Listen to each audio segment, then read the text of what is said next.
नमस्कार। News 18 JKLH का digital platform देख रहे हैं आप। मैं हूं आपके साथ प्रिया शर्मा। अंतर्राष्ट्रीय अपराधियों को पकड़ने के लिए दुनिया का सबसे बड़ा नेटवर्क है इंटरपोल। इसके रेड कॉर्नर नोटिस से लेकर हर देश की पुलिस को सूचना भेजी जाती है ताकि अपराधी कहीं भी जाए उसे गिरफ्तार किया जा सके। लेकिन दुनिया में कुछ ऐसे देश भी हैं जहां इंटरपोल की पकड़ कमजोर है या कानूनी बाधाओं के कारण अपराधी सुरक्षित महसूस करते हैं। ये देश अपराधियों के लिए मानो सेफ हेवन बन चुके हैं, जहां वो छिप जाते हैं, नागरिकता ले लेते हैं या कानूनी सुरक्षा का सहारा लेकर गिरफ्तारी से बच निकलते हैं। वैश्विक एजेंसियों की रिपोर्ट बताती है कि इन देशों में या तो एक्स्ट्रेडिशन ट्रीटी नहीं है या पॉलिटिकल शेल्टर मिलता है या न्याय प्रणाली इतने कठिन प्रावधान रखती है कि किसी विदेशी अपराधी को पकड़ना लगभग असंभव हो जाता है। कुछ मामलों में तो आरोपी इन देशों में पहुंचकर नई पहचान तक बना लेते हैं।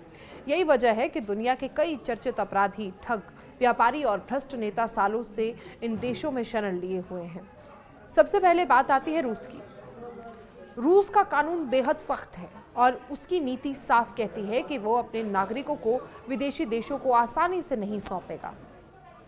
रूस कई बार इंटरपोल को राजनीतिक टूल कह चुका है। कई हाई प्रोफाइल साइबर अपराधी और कारोबारी रूस में वर्षों से रह रहे हैं और उन पर हाथ डालना इंटरपोल के लिए भी मुश्किल है। रूस अक्सर अमेरिका और यूरोप का एक्स्ट्राडिशन अनुरोध ठुकरा देता है और इसे राजनीतिक प्रतिशोध बताता है। इसके बाद नाम आता है चीन का। चीन लगभग किसी भी विदेशी देश के साथ औपचारिक एक्स्ट्राडिशन समझौता नहीं रखता। वो अपनी धरती पर आए आरोपी को तब तक नहीं सौंपता जब तक उसका अपना सार्वजनिक हित न बन जाए। चीन की न्याय प्रणाली पूरी तरह से राज्य के नियंत्रण में है, इसलिए इंटरपोल का नोटिस वहां केवल एक सूचना बनकर रह जाता है। कई देशों के आर्थिक अपराधी और नागरिक चीन में पहुंचकर सुरक्षित ठिकाना ढूंढ लेते हैं। उत्तर कोरिया की बात करें तो दुनिया का सबसे बंद देश है। वहां इंटरपोल की कोई वास्तविक पहुंच नहीं है। विदेशी अपराधी वहां पहुंच भी जाएं तो उनके खिलाफ कार्रवाई केवल उत्तर कोरियाई सरकार की इच्छा पर निर्भर होती है। कई साइबर अपराधियों और अवैध हथियारों कारोबारियों के नेटवर्क को उत्तर कोरिया एक छाया संरक्षण देता है। इसके बाद चर्चा होती है ईरान की। ईरान इंटरपोल के नोटिसों को अक्सर राजनीतिक बताता है, विशेषकर अमेरिका या इजराइल से जुड़े मामलों में। उसके यहाँ कई ऐसे आरोपी वर्षों से रह रहे हैं जिन्हें पश्चिमी देशों आतंकवाद या वित्तीय धोखाधड़ी का आरोपी मानते हैं, लेकिन ईरान के लिए वो राजनीतिक शरणार्थी बन जाते हैं और एक्स्ट्राडिशन लगभग नामुमकिन हो जाता है। तुर्की में भी कई मामले विवादों में हैं और तुर्की अक्सर इंटरपोल के नोटिस को लेकर अपनी तरह का मूल्यांकन करता है। वो अपनी धरती पर आए आरोपी की गिरफ्तारी तभी करता है जब उसे लगे कि ये राजनीतिक मामला नहीं है। कई देशों के भगोड़े पत्रकार, कारोबारी और राजनेता तुर्की में सालों से निवास कर रहे हैं और वहाँ कानूनी राहत पाते हैं।